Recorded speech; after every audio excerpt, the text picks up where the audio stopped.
باپ کی پشت پناہی۔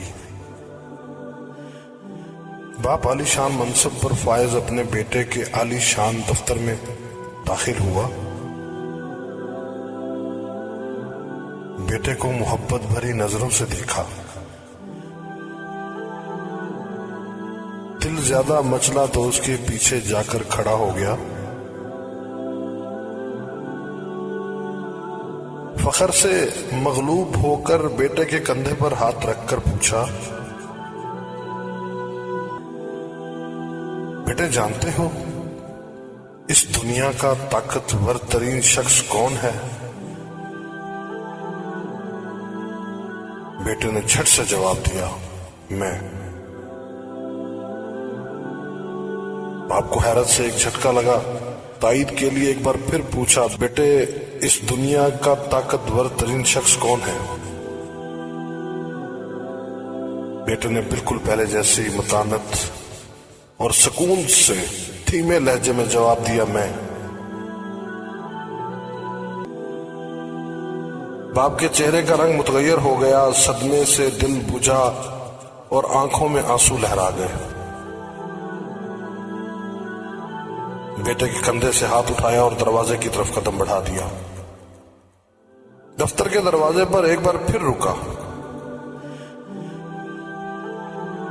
مڑ کے بیٹے کو دیکھا اور پھر سے پوچھا، بیٹے اس دنیا کا طاقتور ترین شخص کون ہے؟ بیٹے نے بغیر کسی تعقب کے کہا، آپ۔ باپ کی حیرت کی انتہا نہ رہی۔ بیٹے کی اس بدلتی سوچ پر بہت حیران ہوا۔ تھوڑے سے قدم واپس مڑ کر اندر آ کر آہستگی سے پوچھا، تھوڑی دیر پہلے تمہارے خیال میں تم اس دنیا کے طاقتور ترین شخص تھے اور اب تم میرا نام لے رہے ہو، یہ اچانک تبدیلی کیسی؟ بیٹے نے کہا، جب آپ کا ہاتھ میرے کندھے پر تھا تو میں اس دنیا کا طاقتور ترین شخص تھا، اور اب جب آپ کا ہاتھ اٹھ گیا ہے اور آپ دور جا کر کھڑے ہو گئے ہیں تو میں تنہا رہ گیا ہوں۔